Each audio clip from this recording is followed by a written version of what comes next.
Hey folks, how you doing? Dave McRae here. Okay, this is the video that many of you guys have been waiting for. This is the video where I'm going to talk about my theories, my predictions, what I want to see and what I hope they do with the new Halloween film coming out this October the 19th, 2018. Now, as you can see, I even dressed for the occasion. I have a big capital M right here on my shirt, which stands for Dave McRae, Michael Myers. I'm very method, guys. No, not at all. I just happened to notice I was wearing this before I turned on the camera, and I was like, oh, that kind of fucking works. So anyway, so as you guys know, over the last couple of weeks, when I made the announcement that I was planning on doing this video, in my spare time, the reason why it's taken me a while to get to it is because I actually have standards and I care. Not that those who do fast videos don't, I'm just saying that's for me personally, because everybody works differently.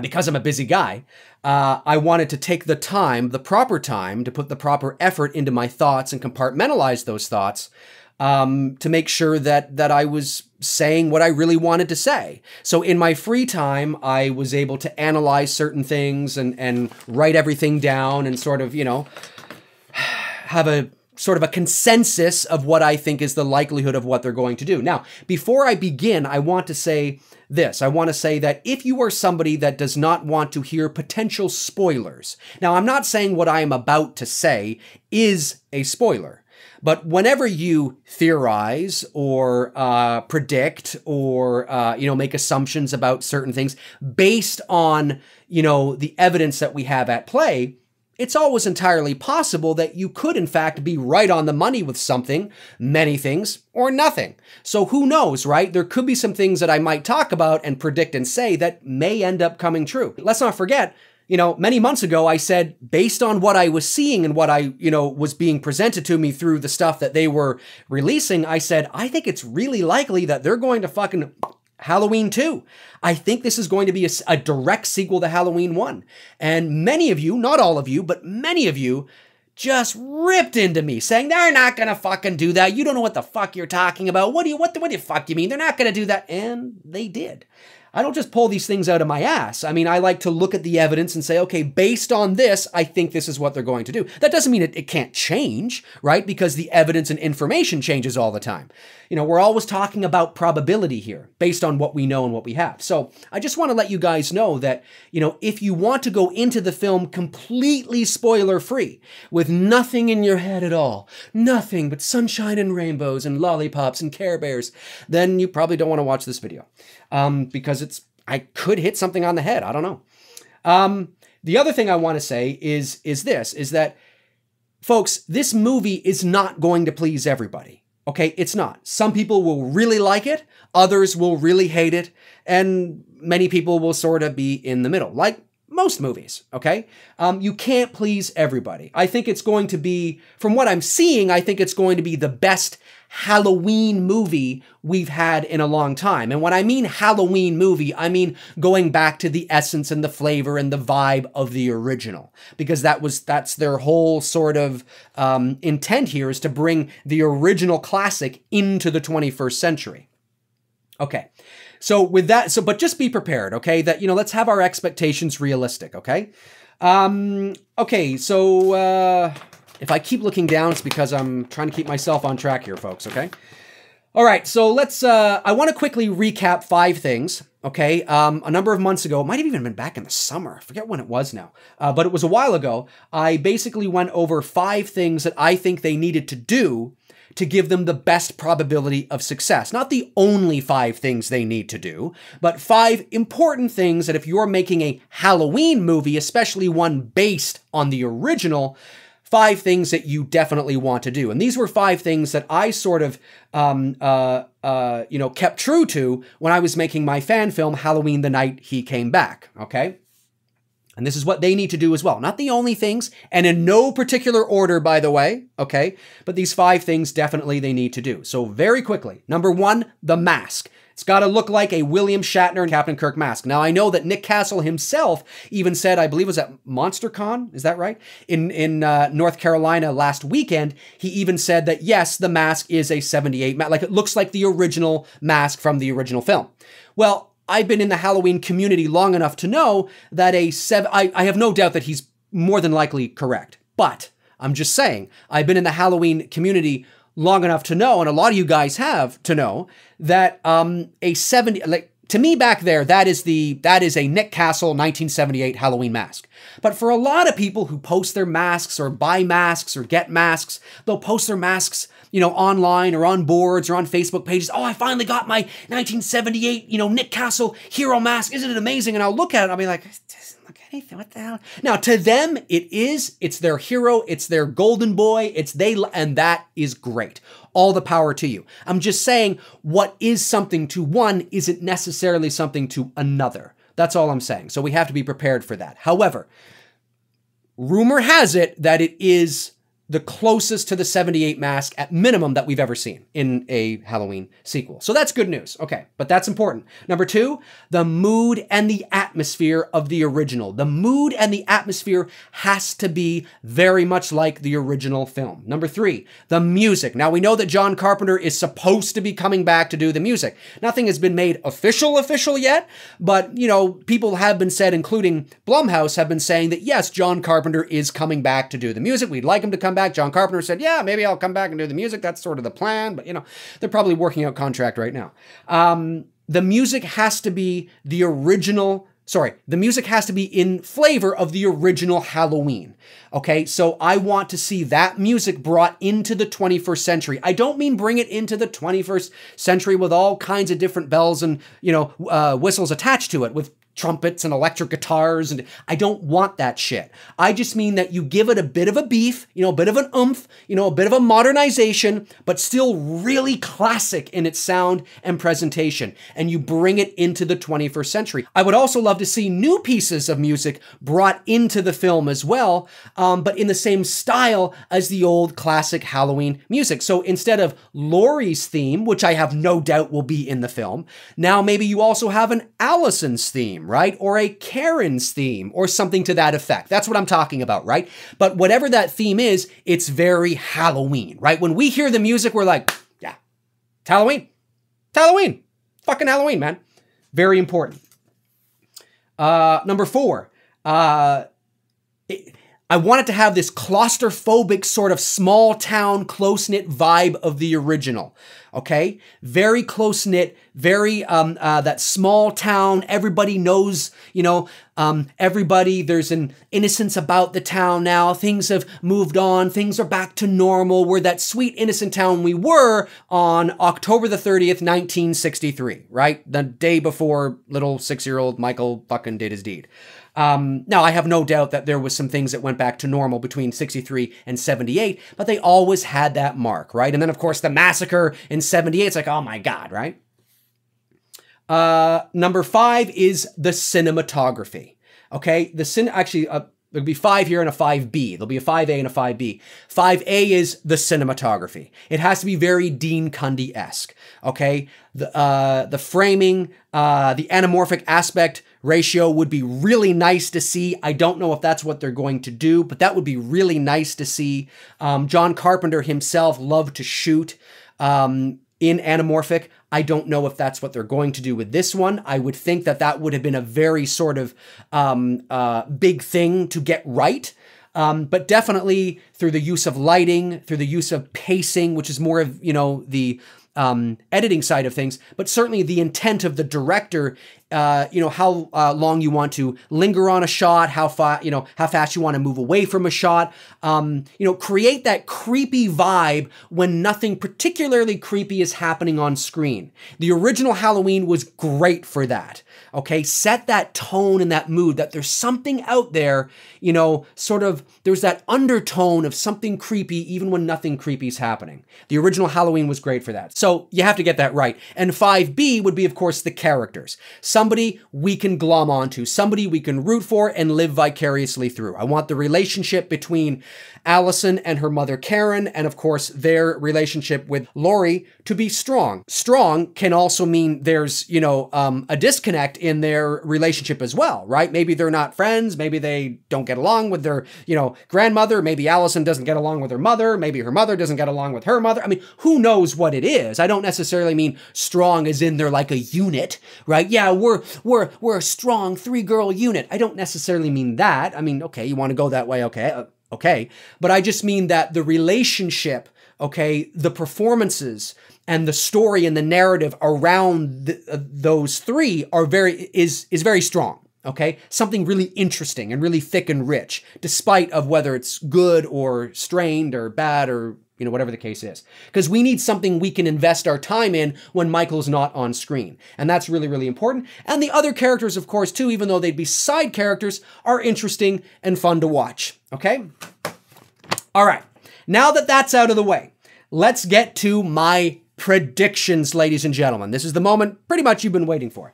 Maybe you fast forwarded, who knows? Okay, so here we go. So, okay, this is where I'm going to begin. I believe the movie, okay, again, how I came to this consensus was I did sort of a in-depth look at all the photographs we've been seeing, all the information that has come out. You know, I've read up on the actors' profiles. I've based it on what I know about John Carpenter, what I know about the Halloween series, what I know about David Gordon Green and Danny McBride, what they've said they wanted to do. You know, all this kind of shit. I'm taking all this information and I'm piecing it together to give sort of an overall general consensus on what I think they're probably going to do. Does not mean that I'm wrong. Okay, but I'm giving a general consensus. I think this is probably the direction they're heading in. Okay, this is where this information for me is coming from, just so you guys know. All right. And many of you are probably thinking when I start talking, you're like, oh yeah, you know, I thought of that too, or yeah, I thought of that too, and that's great. Okay. I believe, of course, this is a no-brainer. I think the movie is going to take place in present day. I think it's going to take place in 2018, 40 years later. Let's talk about Haddonfield. A lot of you guys in one of my videos a few weeks ago thought I was saying Hattonfield because I was going Haddonfield. I wasn't saying Hattonfield. I was giving it a soft D. Haddonfield, Haddonfield, Haddon. But of course, for those it bothers, I will say Haddonfield.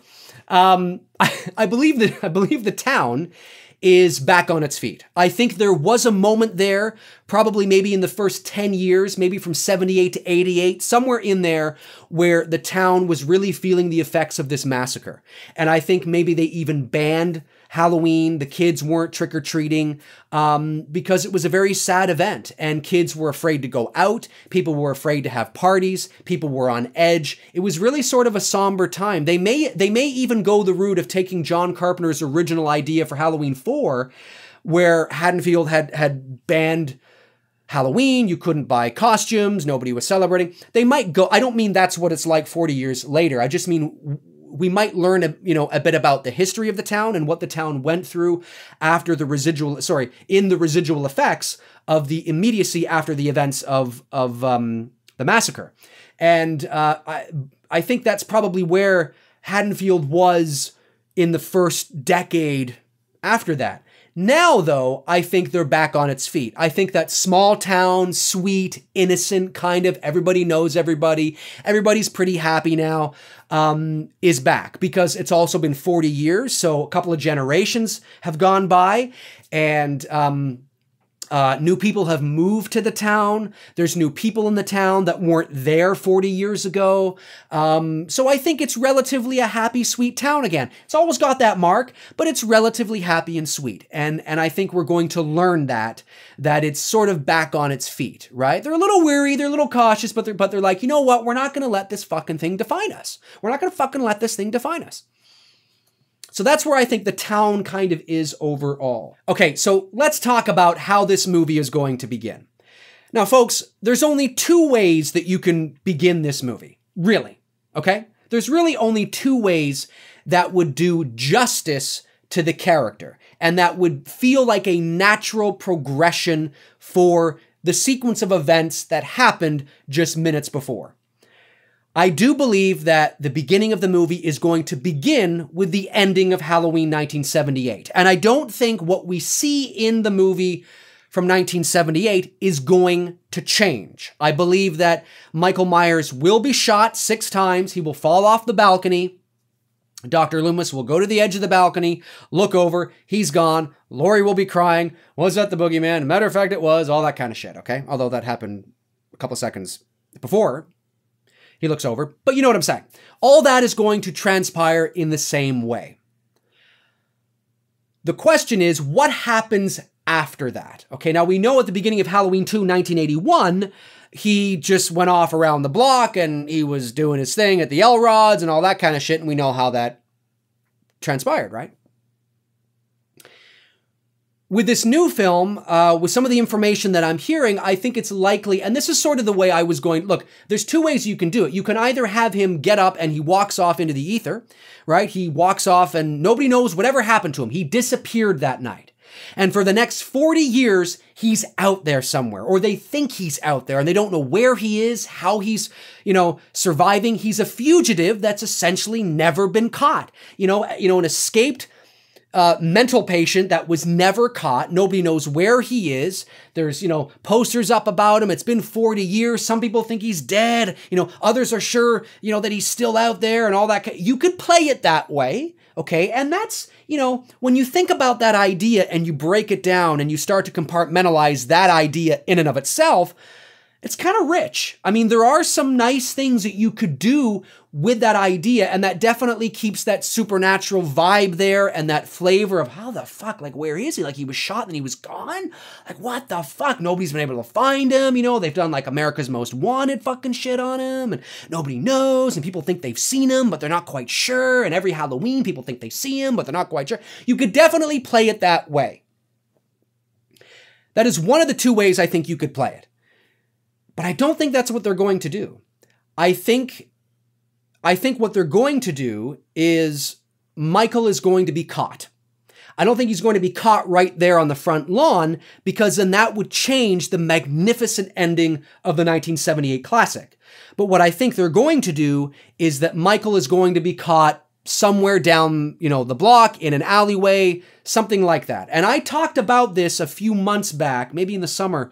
I said that was a likely scenario that they could play. Okay, that the movie begins sort of like, where is he? I don't know, and you're woo, you hear all this kind of shit, right? And maybe you see Michael in like an alleyway with blood, and he's kind of in the corner or something, something like that, right? I talked about that being a likely possible beginning. I think that's what they're probably going to do, because then you don't have to explain where he's been for 40 years, okay? You don't have to, even though you don't have to explain that because he's Michael fucking Myers, I don't think the filmmakers want to deal with that, okay? I don't think they want to deal with that question, because I think they want to focus their attention on Michael Myers coming back and his return. And I think if you get sort of really thick and deep into the richness of where he's been, what's going on, because audiences today, look, 35, 40 years ago, audiences weren't thinking about that. They were just enjoying the movie for what it was. Now, everybody's a fucking, well, what does that mean? Yeah, yes, but, they can't just, you know what I mean? Everything's got to be laid out for them. They can't just use their, imagination.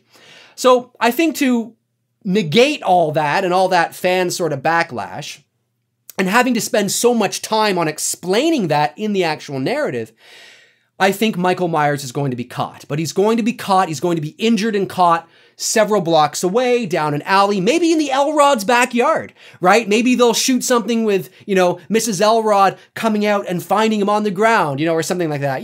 Kind of like a nice little tribute to Halloween 2 that's no longer canon in this universe, right? That would be kind of cool. Something like that. Now, for all of you out there who are, thinking, yeah, but, he got shot and he got captured, but Michael Myers is supernatural. He's evil on two legs. He's literally indestructible. Go back and watch the videos that I posted months ago where I talk about Michael Myers is not literally supernatural. He became literally supernatural in the later sequels, yes. But in the original Halloween, he was human, but with this supernatural flavor and vibe. You almost weren't quite sure what he was, right? He was like the wind, a force of nature, and Dr. Loomis was certain there was something really mysterious about him. It's like this weird kind of guy, like, what the fuck? Like, is this legit? Is this kind of real? And that's what they want to go back to. They want to go back to those roots where you're not quite sure. Build that mystique up a bit, right? Go back to that sort of mortal kind of, being with this supernatural flavor that he had in the original Halloween, you know, there, not there, like how the fuck did he do that, right? Without having to rely on the Frankenstein, indestructible, you know, blown up, crazy kind of shit, and then he just kind of comes back to life. They don't want to deal with that. And for me, because I really enjoy that aspect about the character of Michael Myers, that flavor, that supernatural vibe, right? That with that slight supernatural edge, I'm okay with that. So I believe he's going to be caught. He's going to be put in Smith's Grove Sanitarium for the next 40 years under the, supervision of Dr. Sam Loomis, who in this movie is now dead. It will be explained that he died of old age or cancer or, whatever the case is. I don't believe Michael will have killed him. I think they're going to put that as maybe, but I don't think they'll do that. Some people have been saying, yeah, but why can't they have, Dr. Loomis in it? Folks, Dr. Loomis in 1978, the character of Dr. Loomis in 78 was supposed to be like a 55, 60-year-old guy. If he was alive today, he'd be like 99 years old. They're not going to have Dr. Loomis in it. They may have, a Dr. Loomis, his son, a relative, a daughter, who knows, maybe something like that, but they're not going to have Dr. Sam Loomis in the film. No. So then Michael somehow breaks out and goes back to Haddonfield, okay? Now, people want to say, yeah, but if he's not Laurie's brother anymore, what's the motive, right? Like, why go back to Haddonfield? Why, like, what's the motive? Because she's the one that got away. It's that simple. 40 years ago, he murdered all these people. He tried to murder her. She was the one that he was infatuated with at first, right? He was enamored and infatuated with Laurie. He was watching her outside of her school. He was watching her in the backyard, between the sheets. He was watching her, by the bush. And she got away. He's fucking pissed. He's pissed. She's the one that got away. And he wants to go back and find Laurie. It's as simple as that. You may not like that reason, but that's the reason I think they're going to go with, or at least allude to, with Michael Myers, that he's gone back to get the one that got away. It's simple, it's effective, just lay it out, boom, you're done. Now let's concentrate on more important things. Okay. So those are the two likely scenarios that they're going to go with. And I'm leaning more towards the idea of Michael Myers being caught and put back into Smith's Grove, sanitarium for 40 years, because you're able to have some breathing room in terms of story and narrative, and you can focus on sort of enriching the Haddonfield, experience and his return, rather than trying to justify and focus on where he's been for 40 years and, how did he survive? What was he eating? What did he look like? How come nobody saw him? Was he just dressed in that jumpsuit for 40 years? I mean, how did he, even though I think you could take that idea and make it work, I really think you could, because of the simplicity of Halloween and the type of movie Halloween is, I think they're going to go the other route. But those are the only two scenarios that you can do. I mean, you're not going to have him, shot off the balcony. Dr. Loomis looks over, he's gone, and then you find him, down the street getting into a car, and now there's this big car chase and he drives off a cliff and he runs up onto a train and he gets onto a train and now he's traveling on a train and he hides out in somebody's basement and then he gets a job at a Walmart as a Walmart greeter and he's hidden. I mean, it's not going to happen because you have to look at the character. What are the two likely scenarios for this character? And those, for me, are the two likely scenarios. So all of the crazy theories that a lot of people are coming up with doesn't mean you're not right. Hey, crazier things have happened. Maybe they are going to take this giant leap and do something really, outlandish and crazy. But I don't think they're going to do that because it's not true to the spirit of Halloween, the kind of story it is, and especially to the character of Michael Myers. So I'm leaning more towards the captured and put back into Smith's Grove Sanitarium. Okay, let's move on to the character of Laurie. The character of Laurie Strode, I believe, will be very different from her character in Halloween H2O. Now remember, Halloween H2O was a direct sequel to Halloween 2 from 1981. This Halloween, as far as we know, unless they fucking pull the rug right out from under us, and all of a sudden it is a sequel to Halloween 2, who knows? But this new one is a sequel to Halloween 1. So I definitely believe that they are very consciously aware of Jamie Lee Curtis's performance in H2O, and they want to distance themselves from that, which is one of the reasons, not the only reason, but one of the reasons why they gave her long hair. So she can be very sort of visually different from her character. The only similarity that I see between the two characters will be this and this only, probably, is their fear on Michael's return. Okay, but in H2O, she was sort of, an alcoholic. She was a basket case. She saw him at every turn. In this movie, I don't think she's going to be that kind of person. I think she's going to be more prepared, more trained. We know that she's been training with some guns. We know that there's been some photographs of Jamie Lee Curtis with a shotgun and all that kind of shit, right? So I think she is going to be more badass in this movie, okay, than she ever was in H2O. But the only two similarities is that they both are fearful of his return. One could be, oh my God, he's coming back. And one could be, yeah, he's fucking coming back. You know what I'm saying? That's where I think their similarities are going to stop. I think Laurie Strode, I don't think she celebrates Halloween. And I don't think she has in years. I think that might be an area of contention with her daughter and her granddaughter. It might be. Maybe they didn't celebrate Halloween growing up. And maybe her daughter always wanted to go out and she wasn't allowed to. And who knows? Something like that.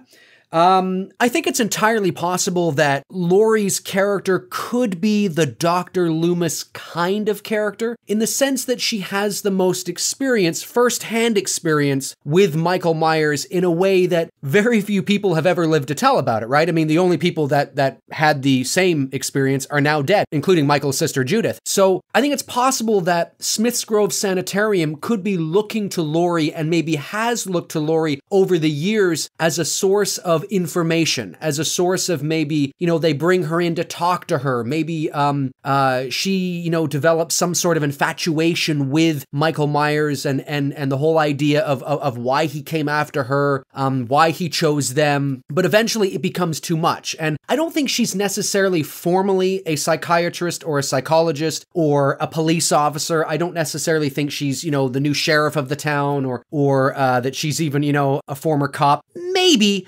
I just think that the PTSD that I think she probably has suffered has sort of been a driving force. Instead of using the experience as a driving force for fear, in the sense that she's going to let it haunt her for the rest of her life, she's trying to use it as a source of strength to motivate her to have a life. And she's tried to do that through her life, although it has been extremely difficult for her, to the point where she's prepared, because she's convinced, she knows, especially with the death of Dr. Loomis,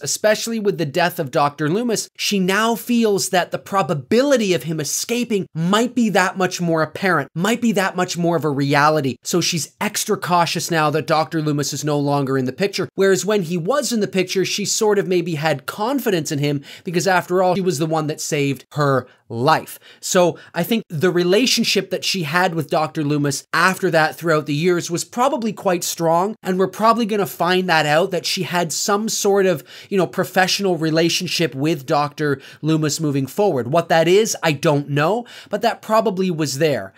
Did she herself go on to become a psychiatrist? Maybe. I mean, maybe she did, but I'm not getting that yet. I'm not getting that yet. Although, ask me again in a couple of months when more information comes out, or more little tidbits, and maybe. Now, there was a very interesting photo that Jamie Lee Curtis posted to her Instagram a few weeks ago, which was a photo from the set of the new Halloween film. And it was just two envelopes on top of one another. And the top envelope says, "Third-party collection agency, 900 Hospital Way, Haddonfield, Illinois." And of course, there's in big red block letters, it says overdue notice. And then Laurie Strode's Haddonfield address is below. Laurie Strode, 452 Meridian Avenue, Haddonfield, Illinois. So when we look at this, we are left to assume, well, I guess Laurie Strode does in fact live in in Haddonfield. That's the first thing that rang with me, not even the overdue part. I was just like, oh, I guess she lives there, because I thought maybe she didn't live there. But the question is not whether she lives there or not. Clearly, it looks like we are left to assume that she does.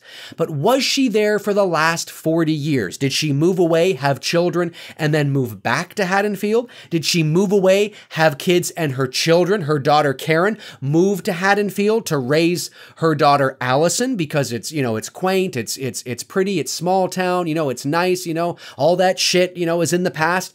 Who knows? Or has Lori moved back to Haddonfield recently because she's fearful of her daughter and her granddaughter's safety because of Michael Myers? Who knows? There's so many different ways to look at this. But the other interesting thing, of course, is the overdue notice. Now, as I just said, is Laurie Strode receiving therapy at Haddonfield Memorial Hospital? This is a third-party collection agency. So usually when collection agencies are on your ass, it's because of money, right? So has Laurie Strode not paid her therapy bill, right? Is that who she was seeing? Was she seeing a psychiatrist or a psychologist for her PTSD? You know, was there something else she hasn't paid, right? Is this the address? You know, 900 Hospital Way, is that Haddonfield Memorial Hospital's address, right? There's so many ways that we could look at this that may line up with some of the theories that I have presented here. I think this Laurie is a more prepared Laurie than the one we saw in Halloween H2O. She's been waiting for this moment, and I think she is very fearful and very protective of her daughter and her granddaughter, so much so to the point where her daughter and her granddaughter might be like, Mom, you know, it's been 40 years, he's locked up, he's not coming, you know, give me some breathing room, give me some space. And perhaps maybe, you know, Karen is trying to do things differently with Allison than what Laurie did with Karen. So maybe Laurie doesn't quite approve with some of the, you know, parental things that Karen is doing with Allison, because, you know, Laurie might think, oh, you know, you got to be more vigilant. You got to be more of that. Oh, I don't know why you're letting her, you know, go out and do that kind of shit. And because like, Mom, you know, he's not coming around. You know, he's locked up. You know, he's nearly dead. You know, relax. There could be that sort of dynamic happening. But Laurie, I think, is a very protective person in this film. And again, I think there's a high probability that other people in the town may look to her as, oh, kind of like the crazy Halloween chick. You know what I mean? Okay, let's move on to Michael Myers, folks. How are we doing with time? Michael Myers. Okay. Michael Myers, I think, has been locked up for 40 years. I think that's the area, that's the direction they're going in. I think he's been locked up for 40 years. Dr. Loomis is dead, although Dr. Loomis did take care of him for most of that time. I believe now that Loomis is gone, people are potentially, the people who are taking care of him now are more sort of, they're letting their guard down a bit, right? Because you don't have Dr. Loomis there to spew his, you know, poetic lingo and I sit and staring at the wall, not seeing the wall, looking past the wall. You don't know who he is. I go and when you got that guy in your face for 40 years, it's like, holy shit, okay, whatever you want to do, Doc, whatever you say. Well, now that he's gone, I think maybe the potentiality of these doctors and, you know, care workers who have Michael Myers in their care start to become maybe a little lackadaisical, right? Maybe they start to, you know, kind of take their foot off the gas a bit. You know, he's older now. He's like 61 years old. He's locked up. Everything's chill. And they begin to sort of, you know, loosen their strain a bit. Not consciously, just sort of they feel like, what the fuck's he going to do? He's 61 years old. I think that's that. And that sort of is the opening. Now that Loomis is gone, there's his opening. Aha, now I'm going to pounce on this shit, right? How that transpires, what exactly happens, I'm not entirely sure. Need more information for that. Yes, Michael Myers is older, but obviously he's not decrepit. I believe that I have no information on this, but I think, how does he get the mask back? Because there have been rumors that it's supposed to be the original mask from the 1978 film. So it's not like he goes into a costume, you know, store and grabs a new mask that looks like the one from 78. Okay, come on, that's 40 years later. What are the odds, right? I think it's going to be the same mask. It's supposed to be the same mask from 78 that maybe has been locked up in an evidence locker, you know, for 40 years, right? So maybe it looks a bit worn, you know, maybe a bit yellow, a bit faded, but it's not decaying. It's not falling apart. It's nothing like that. It just looks a bit older, right? You know, dustier, worn, weathered, in a locker for 40 years. And I think somehow he comes across it. Now, whether that is, because of the end result of a fight or of a struggle, or if he wanders into a room and he's able to actually, get access to this evidence locker or where this mask is, and he leaves with it, who knows? I'm not entirely sure. But basically what I'm trying to say is that I don't think it's going to be a new mask that he picks up at a local Halloween shop on his drive over to Haddonfield. I don't think that's the way they're going to spin it, very much like what we saw in Halloween 4. I don't think they're going to go that route. I think it's going to be the same kind of mask that has been kept because it's evidence of the 1978 massacre. So I think that's probably what's going to happen. Now, of course, logically speaking, would a 75 Dawn Post Captain Kirk mask survive 40 years? Probably not. Okay, it would probably decay and crinkle and mold and just fall apart. But this is a movie, right? So we have to, suspend our disbelief a little bit. And I think if they could present it in a real genuine kind of authentic way, I think that would be pretty cool. And it would be really awesome to know that, oh shit, that's the same mask. He's donning the same mask 40 years later. That's kind of cool. Now, whether we'll actually see him put it on or, whatever the case is there, I don't know. I do believe that they will write the character of Michael to be in a catatonic state again. I don't think he's going to be saying anything. I think he'll probably not have spoken a word for 40 years. Nobody knows why he did what he did. There's lots of theories. There's lots of assumptions. There's lots of, estimations of why he did it. And, they're trying to get through to him. But since the death of Dr. Loomis, it's just kind of like, it's over, man. He's 61. He's, silent and he's, in his own little world. And as long as we keep him there, we'll just keep him there until he dies. Maybe they're trying to study him and figure out, what went wrong and why he did it and all that kind of shit. But at the end of the day, it's just kind of like, that's the end of it, right? He's done. Now, in terms of the execution of the character of Michael Myers, I believe you are definitely going to see the 1978 classic execution of Michael Myers. You're not going to see Dick Warlock's version. You're not going to see, George P. Wilbur's version. You're not going to see, Resurrection or H2O or, whatever the case is. And you're certainly not going to see Rob Zombie's. This is definitely going to be Carpenter's classic in execution. There, not there. Very subtle. Just walking like a man. Just walk, Nick. Just walk, right? That's the kind of Michael Myers you're going to see. And I'm really excited about that. I don't believe it's going to be too in your face. I don't believe it's going to be, overbearing in terms of its presence. You may see a few cute little tricks, like when Michael Myers put, the sheet over his head, right? And went and killed Linda. You might see, something like that, right? Because Michael Myers, as well, we know he has quite a little sick, twisted sense of humor. So, you may see something to that effect. I don't mean a carbon copy, but you might see sort of that kind of a thing happen again, right? Definitely this is going to be the Michael Myers from Halloween 1978. Okay, so let's talk about the plot. Well, the plot. Folks, as I've mentioned in many of my videos, the simplicity of Halloween, it's not that complicated. You shoot for 5.5 weeks. That sounds about right when we're talking about, a narrative and a plot like Halloween.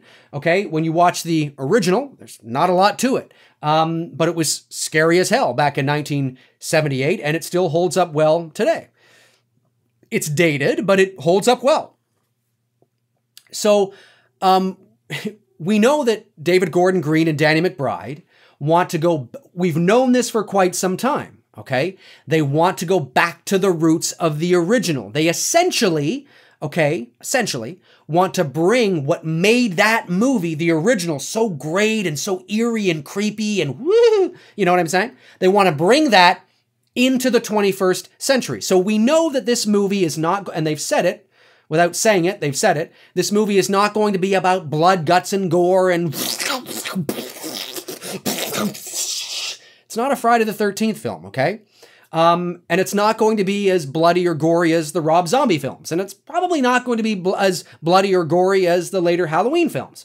This is going to be concentrated. Look, this film is going to concentrate on mood, atmosphere, suspense, that terror, that dread, that slow burn that I love so much, that you hear me talking about so much.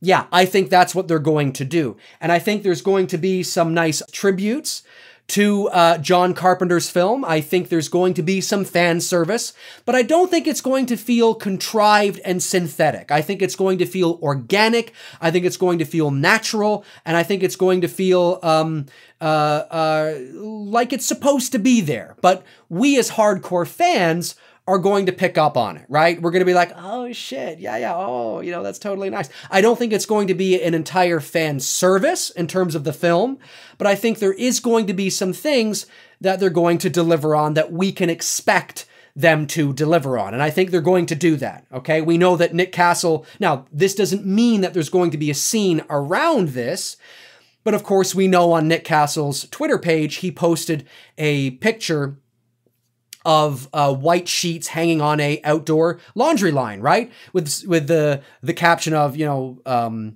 something like, look familiar, right? So, I mean, you know, now, does that mean that that was part of the movie? No. Maybe he was just walking around and he saw that in somebody's backyard and was like, oh, hey. Probably part of the movie, okay? I'm just being a little sarcastic to make a point.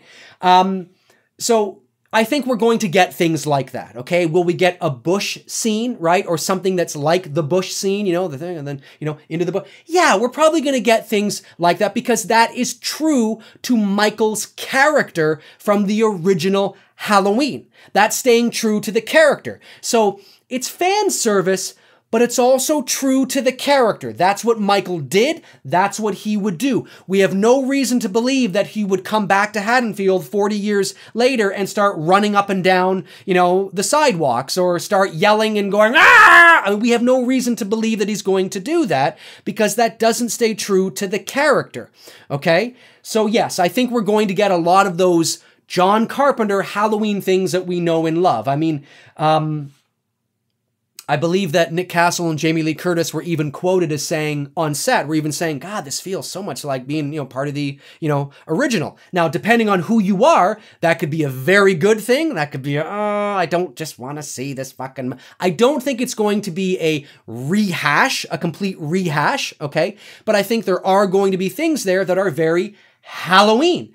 Original Halloween, and you have to expect that, okay? Especially with John Carpenter on board, right, as an executive producer. I think those of you looking for or expecting some sort of deep, kind of really heavy-duty, rich, thick, meaty plot are setting yourselves up for disappointment. This is Halloween. Remember, none of the other sequels in this new timeline for this new movie exist, okay? So all we have to go on is that original, and they want to bring the essence of that movie into the 21st century. So I think you're going to see a very simplistic, but really well done, really well shot, suspense, thriller film. That's what I think you're going to see. Really eerie, really creepy, really scary, right? Bring it into the 21st century, modernize it. But I think those of you looking for some sort of heavy duty, you know, plot, are just setting yourselves up for failure. This is a this is a Halloween movie. It's about a guy that comes back to Haddonfield looking for the one who got away and go.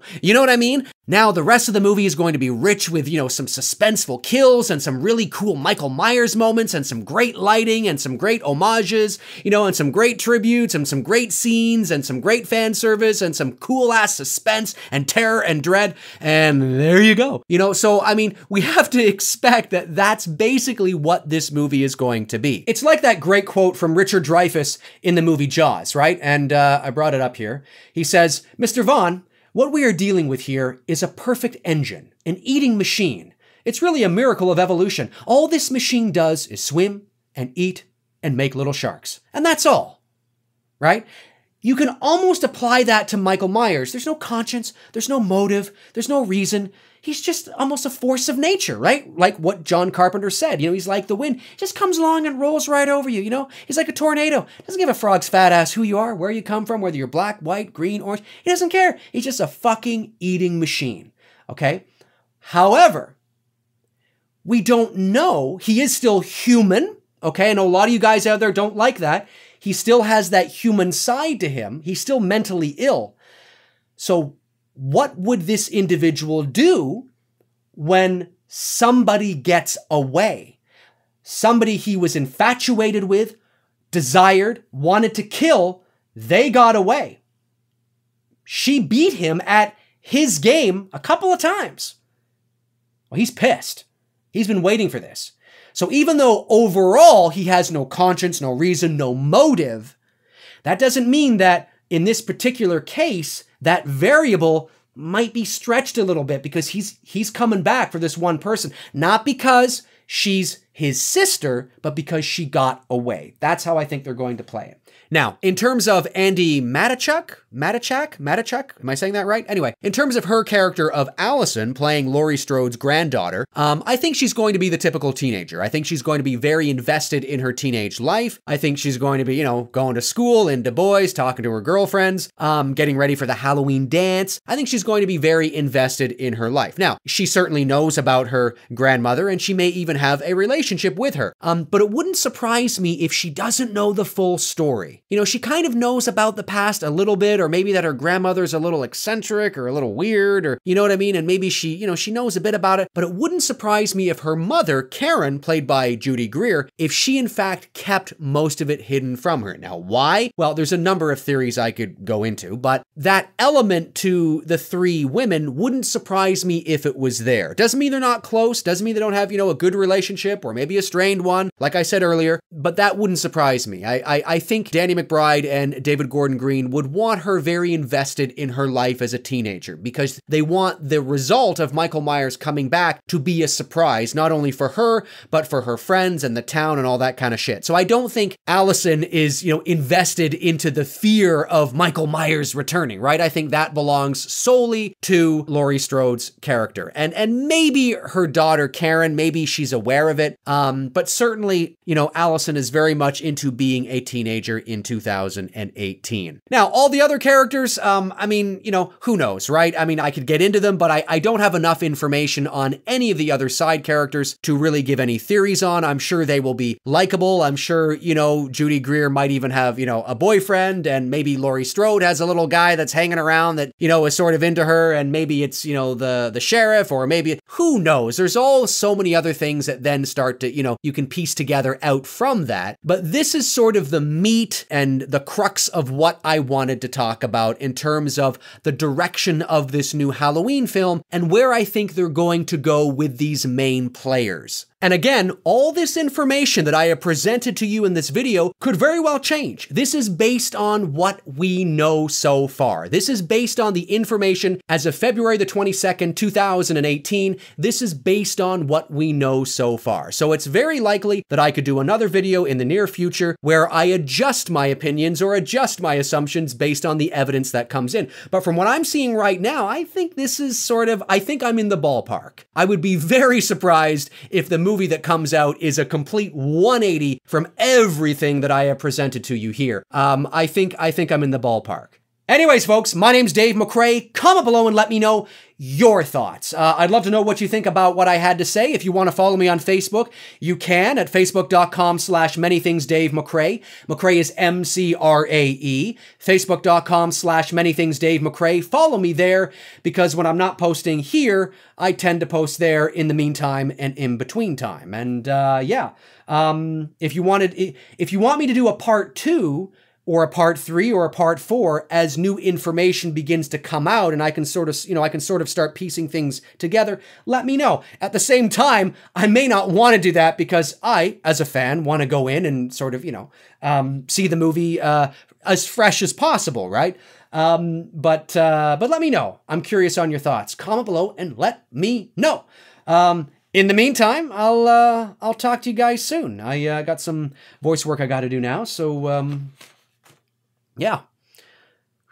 Lot to go over here, guys. Lot to go over, man. Let me know what you think. I'll talk to you guys soon. Cheers.